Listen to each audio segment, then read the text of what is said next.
Welcome back everybody, bonsoir à tous et à toutes. Encore une fois dans cette émission, les rendez-vous du grand maître. Et cette fois-ci, on a une autre star de la musique ivoirienne. Elle est là. Elle est toute belle. On a reçu son mari la dernière fois et ça a cartonné sur le net. Et ce n'est rien d'autre que la belle Bomba Missara. Salut, salut. Ça va? Très bien, et toi? Je suis là-haut, je fais comment? Alors, ton prénom c'est Bomba Missara? Oui, c'est mon nom à l'état civil. Hein? Bah oui. Donc tu as un nom artistique.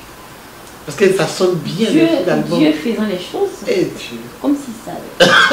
Non mais maintenant on a enlevé le Bomba. C'est Amissara. Ah, c'est Amissara maintenant. Voilà, maintenant c'est Amissara. Wow. Voilà. Ok, donc nouvel album c'est quand? Dans maximum 3 mois. Ok. Déjà le nouveau single se porte très très bien. Oui, papa, est-ce que tu es menteur? Tu mens? Tu mens souvent? Je ne mens pas. Tu mens pas? Je mens même Fais pas. comme ça, je vais voir. Fais comme ça. C'est noir. C'est noir, donc deux je mens. Tu es un papoman. Waouh. Et attraper l'homme, ça gagne, ça gagne aussi. En tout cas, moi j'ai écouté le son il est bon. Merci. Donc il y a une grande amélioration. On a vu que tu avais pris des cours de vocabulaire, c'est ça? Oui, oui. Pourquoi? Et quand tu aimes un métier, quand tu as décidé vraiment de te lancer dans un métier, il faut vraiment t'améliorer. C'est vrai que les gens vont te critiquer, mais ça ne veut pas dire forcément que... Pourquoi tu parles de moi par rapport? Donc, tu me critiques maintenant. Tu non, allez. Non. Voilà, c'est une manière de dire que je pense que toutes les critiques là, ça doit t'amener à travailler. Et pour moi, je pense avec beaucoup de positivité et puis ça sera bon. Ok. Bomba Missara est né où? Abidjan. Et quand? Le 26 février à Bobo, à la maternité d'Abidjan. Quelle année là? Est-ce qu'une femme dit son âge? Beaucoup disent leur âge. Je suis de 86. Mais t'es une petite fille. Mais non, oui, c'est la quantité de beaucoup. Est-ce que tu me vois dans l'économie ici à Abidjan? Non, je te vois Est-ce pas au que bois tu des entends mon nom dans les bêtises? Je te vois pas au bois Je suis des tranquille dans mon coin. C'est vrai, je te vois pas au VIP. Je te vois pas au VIP. Non, j'y vais souvent. Quand tu es en spectacle? Pas forcément, mais une fois en passant, on enlève la veste de Bomba Missara et je vais comme une personne normale. Et tu rentres en boîte comme ça, personne ne te... Bon, on me remarque, mais je fais semblant comme si bon... C'est pas ça. Voilà. Donc tu arrives toi seul, tu arrives toute seule. Pas seule. Je peux être avec monsieur ou avec peut-être des amis. Et puis tu vas toi tout seul. Même si ça se transforme toujours en voilà, la star est là, mais bon. Wow. Je fais fi de tout ça et puis je m'amuse. Non, ça m'étonne parce que moi j'ai l'impression que c'est moi ceux qui faisaient ça. Quand je venais, je partais tout seul dans un endroit. Puis mais je fais comme si c'était pas moi. souvent on veut être normal en fait. Tu vois, c'est pas tout le temps qu'on veut jouer les stars. On veut être normal souvent, donc voilà. Ok. Et tu as grandi avec papa et maman? Oui. Vous êtes combien? Le père il est parti un peu trop tôt. Quel âge? J'avais 10 ans. J'avais 10 ans quand papa est parti. Donc ça a été assez difficile parce que j'étais très proche de lui. C'était vraiment très dur pour moi. Je lui donne toujours la force aux orphelins de pouvoir... Si tu veux pleurer dans les trucs là. Non, je ne vais pas. Les gens pleurent ici. Ok. Et à cet âge-là, tu avais vraiment connu, tu as connu papa vraiment, tu faisais beaucoup Oui, de je me souvenirs. rappelle, oui, j'ai des souvenirs de lui. J'ai même une anecdote. Puisque j'étais tellement collée à lui par rapport à mes autres frères, qu'on est petit là, quand papa il est à table, tout le monde attend quand il finit là. Il y a quelque chose qui va rester. Donc tout le monde est au rebond. Donc qu'est-ce que je faisais? Voilà. Donc pendant que mes frères étaient autour de la table, moi je m'asseyais tranquillement, je faisais semblant de regarder la télé. Je sais qu'il va finir. Donc quand il finit, Ami, il laisse tout le monde. Ami, viens à table s'il te plaît. Donc quand papa s'en va, on me pèse partout parce qu'ils sont fâchés. Oui. Je faisais ça tout le temps, mais j'étais vraiment très proche de lui. Il est mort de quoi? Une longue maladie. On en a fait une très longue maladie et ça m'a laissé vraiment de très mauvais souvenirs. Alors parce que j'ai vu comment il est tombé malade, comment ça a dégringolé jusqu'à ce qu'il perde la vie. Et après, comment ça s'est passé? C'était dur avec maman? Oui, c'était très dur. Quand papa il est décédé, je pense 6 mois après, maman a perdu son boulot.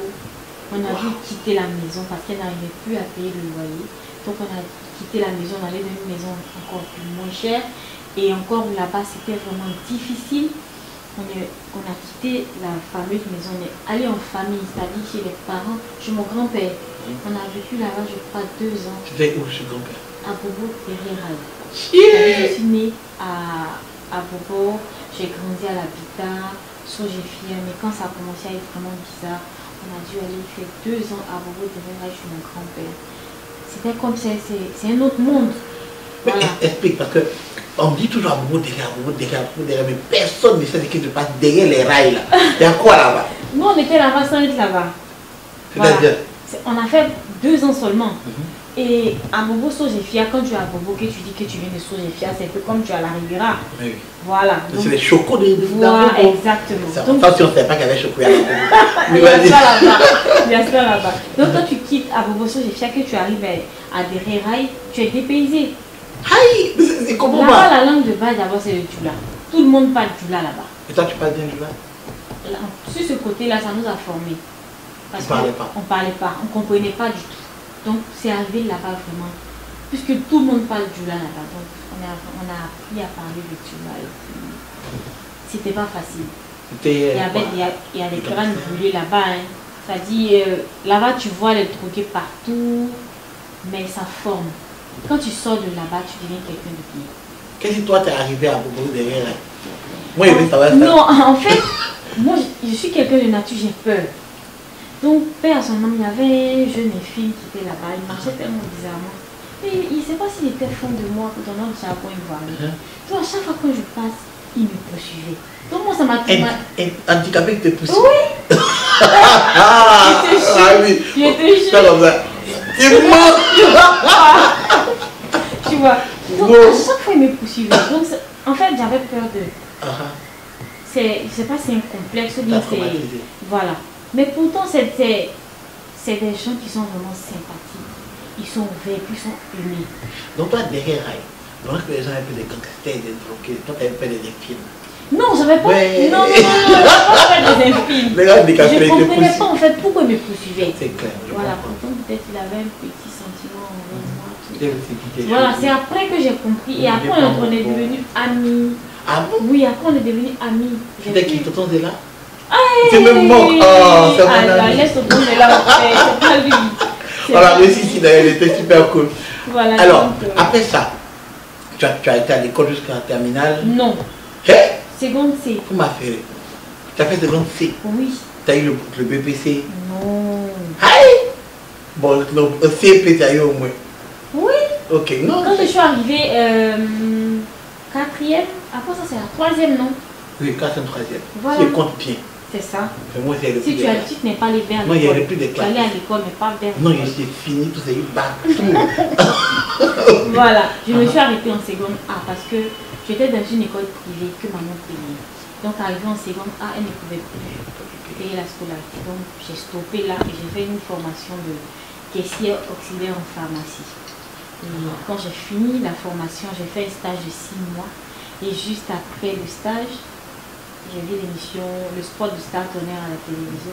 Eh oui! Là, ma vie a changé. Oui, c'est Nelly Djouma qui est venue parler de ça ici. Que tu étais à Star Tonnerre avec elle. Oui, ça, on a fait la première saison ensemble. Et il paraît que ça cartonnait, c'était mortel. Tout le monde parlait de ça. Oui, c'était une première en Côte d'Ivoire. À Abidjan, on ne connaissait pas ce qu'on appelait la télé-réalité. Donc, on était en griffe les premières filles en moto aux Ivoiriens, ce qu'on appelle la télé-réalité. Parce qu'habituellement, on voit ça sur les chaînes étrangères. Voilà. Okay. Et donc, après ça, l'école et tout ça, tu restes avec maman. À quel moment vous sortez d'abord? Mais vous restez là-bas? Non, on ne reste pas là-bas. À partir même de la seconde A, quand on a arrêté, Dieu faisant les choses, c'est la grande sœur de ma maman qui a construit une maison et qui nous a emmenés là-bas. Donc c'est comme ça qu'on a quitté à Bobo. La maison était construite à la Riviera Palmeraie. Eh, voilà, mais tu es dans le chocolat. Mais dis donc, mais pas ta quoi pour boire des rails quand même. Mais c'est la vie, c'est la vie. Il faut passer par ce genre d'épreuves-là pour savoir. En fait, il faut voir les deux faces de la vie. Là, quand tu réussis demain, tu ne te perds pas. Mais quelqu'un, tu es né avec une cuillère en or, tu ne sais pas ce qu'on appelle la misère. Moi, j'ai connu ça. Quand mon père il est décédé, ça nous arrivait de manger les galettes jaunes avec. Oui. Macaroni, non, macaroni dessus oui. là. Ça me manque ça. On avait 250 par jour, 500 francs par jour. 250 à midi, 250 le soir. À midi, c'était gardant. Un poisson pour 6 personnes. Avec un ticket, 150. Comme ici. Wow. Le soir, galette. Chacun une galette, une galette, une galette. Mais vraiment, Dieu nous a bénis. On n'est pas tombé dans la facilité. Moi et ma soeur, on ne s'est pas prostitué. Mes frères ne sont pas devenus des drogués. En tout cas, on est resté sur le droit chemin. Ce qui est bien, c'est qu'on a reçu ton mari la dernière fois. Il a expliqué comme c'était difficile de te draguer. On va revenir à ça tout de suite. Donc, avec Bomba Ami Sarah, on revient pour la partie drague de l'homme saga. Elle va nous donner sa version de comment c'était compliqué. Compliqué, c'est compliqué. On revient tout à l'heure, ne quittez pas. Voilà, fais-la. Ok, donc on est de retour ici dans l'émission Les Rendez-vous du Grand Maître avec Bomba Ami Sarah. On voit un peu comment elle a traversé tous les pays pour aller s'asseoir derrière rail. Et nous, elle ressort des rails pour regarder par une à partir de chez où nous on habitait avant. Tu vois? Alors, on a reçu ton mari la dernière fois. Oui. Et puis il a tourné jusqu'à pour avoir ton numéro de téléphone, jusqu'à pour te draguer. Mes petits bisous de DJ de musique, tu n'as pas dit. Est-ce que c'est vrai? Oui, c'est vrai. C'est ce que tu as dit? Non, mais c'est vrai. Moi, mais je vais dire c'est vrai. Pourquoi? Peut-être c'est lui. Non, c'est vrai. Ah bon? Pourquoi tu n'es pas une go facile du coup? Parce qu'en matière d'amour, je suis vraie. Je ne sais pas faire semblant.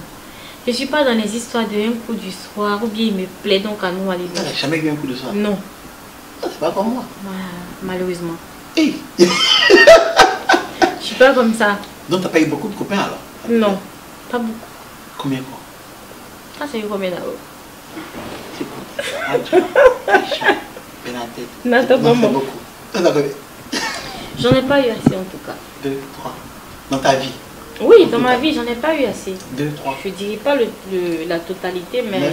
non, on n'arrive même pas. Non, c'est pas beaucoup. Hein. Non, ça n'atteint même pas 5. Waouh. Non. Et qui? Ange Faro, est-ce qu'il des comptes? Non, non. Ange Faro, est-ce qu'il Ramatoula, il dit le 8. Alors, oui. Quand lui, est-ce qu'au départ tu l'aimais même? Non. Tiens. Mais on ne peut pas aimer comme ça. On apprend à aimer une personne, on découvre la personne. Mais tu le kiffais pas physiquement, genre? Non, lui, là, je le connaissais pas. Je le connaissais de nom. J'entendais parler de lui. Mais pas plus que ça. Je le connaissais pas. Okay. Voilà. En tout cas, félicitations. Jusqu'à maintenant, en tout cas, il a souffert. Quand il a expliqué, moi, il m'a dit, ouais, frère, tu as souffert. Vraiment, il abandonne vite. Il n'y a jamais de bonheur sans douleur. Yeah. Pas d'élévation sans persécution. Ah, c'est les mauvaises gars qui connaissent ce genre de problème-là. Non, pas du tout. En fait, avec lui, j'ai appris à le connaître. Parce que, vous savez, on est dans un milieu tellement compliqué que il y a trop de on dit. On dit. On dit. On va amener ça à soi avec l'homme Saga. Hein? Elle a cherché jusqu'à... C'est lui, elle a vu. Ah, ils ont dit ça aussi. Bah oui. C'est parce que j'ai pas entendu. En fait, il y a eu trop de choses. Et puis vous savez, il y a la jalousie, il y a la méchanceté, il y a eu tout. J'ai appris à le connaître. Moi, je ne suis pas avec l'homme Saga.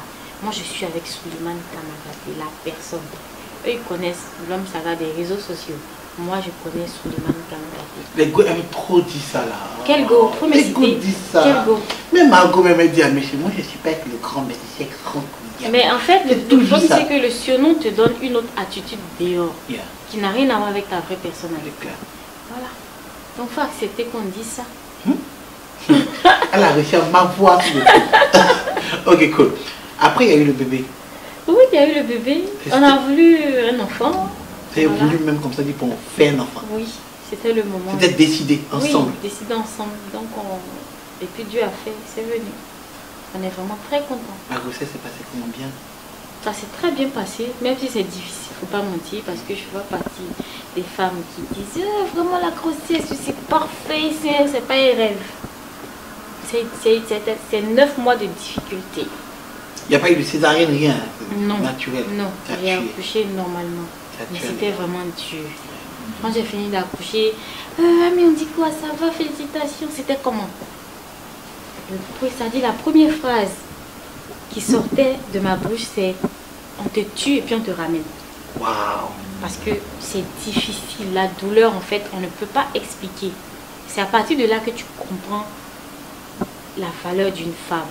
Valeur, ça dit la valeur de nous, maman. Quand on nous parle et puis on ne comprend pas là. C'est là aussi tu comprends. Tu avais dit pardon à ta maman après ça? Pardon, il dit maman, elle disait pas la vérité. Elle dit non, ça va bien se passer, ça va pas te faire mal. Donc toutes les tatas là. Mais c'est encouragement. C'est pourquoi tu ne penses pas à ça. Faut préparer ton moral, ça fait mal. Ça fait mal, point barre, ça fait mal. J'encourage toutes les femmes à avoir un enfant, mais ça fait mal. Voilà. C'est comme si tu as mouru, c'est une partie de toi qui... Oui, ça s'explique pas. Mais en fait, dès que l'enfant il sort, tu es délivré, il n'y a plus de douleur. C'est comme par magie, en fait, tout disparaît. Alors, comment tu arrives à la musique?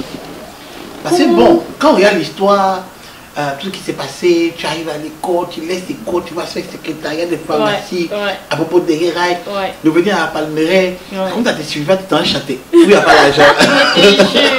Je te jure, mais en fait, j'ai toujours aimé la musique et la danse. Donc, tu dansais aussi? Ben, je n'étais pas danseuse, mais j'aimais ça.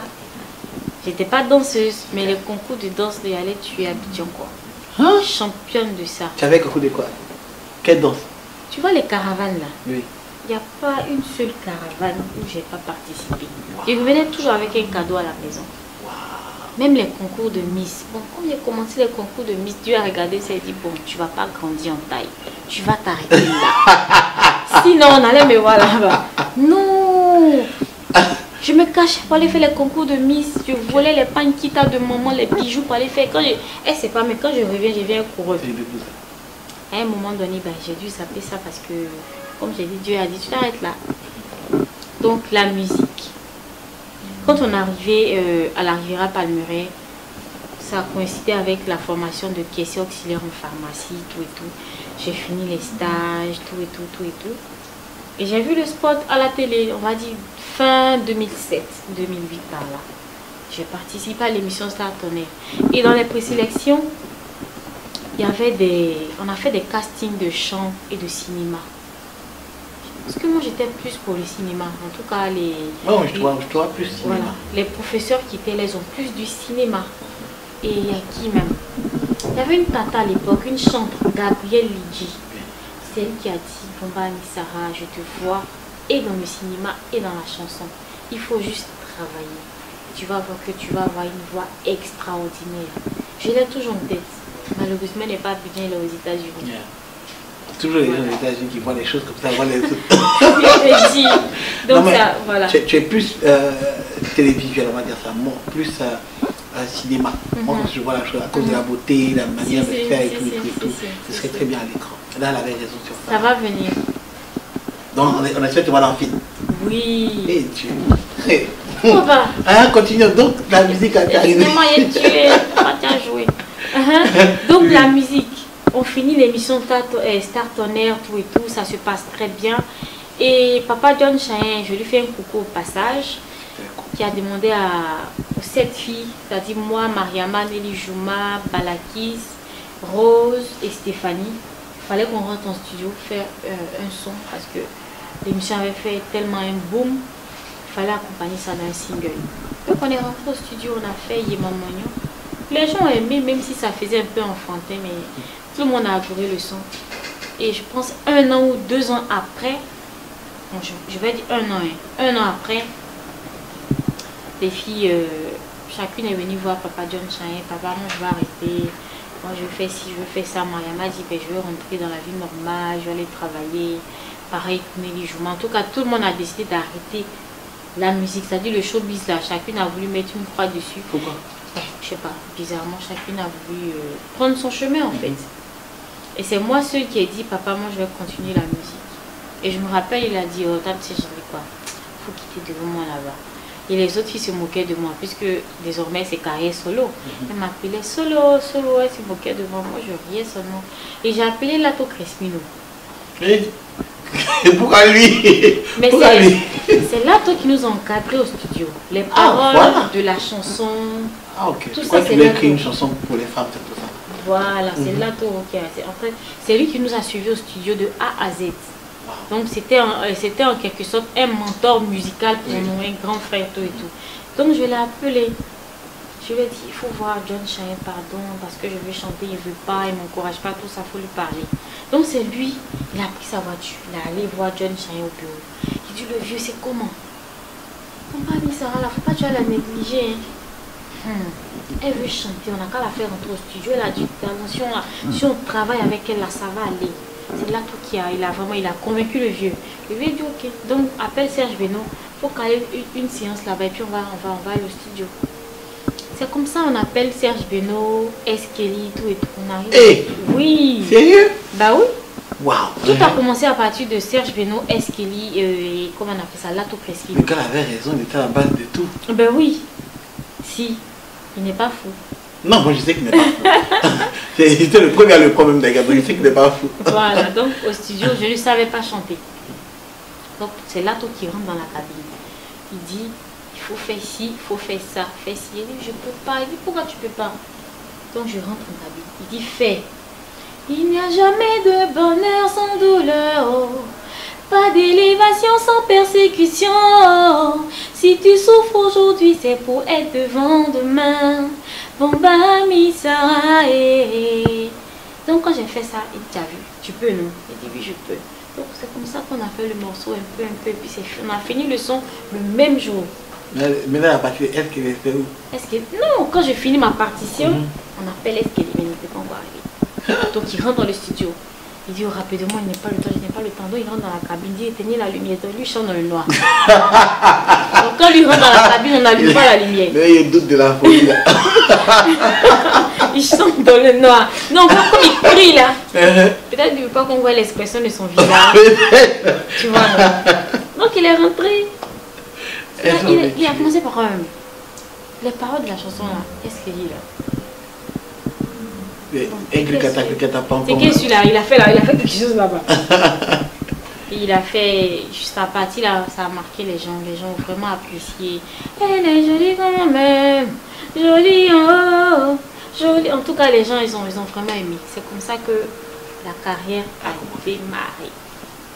Et j'ai rien lâché jusqu'aujourd'hui. Et tu ne t'étonnes pas de beaucoup de critiques, ça te fait pas des gens ça te pousse pas à dire ok j'arrête ou bien il y a beaucoup de critiques en fait. Oui. Souvent. Une star dans la critique. Hein. Pas une critique, il y a son temps de star. Souvent c'est fait exprès. Il y a José d'abord qui passe actuellement.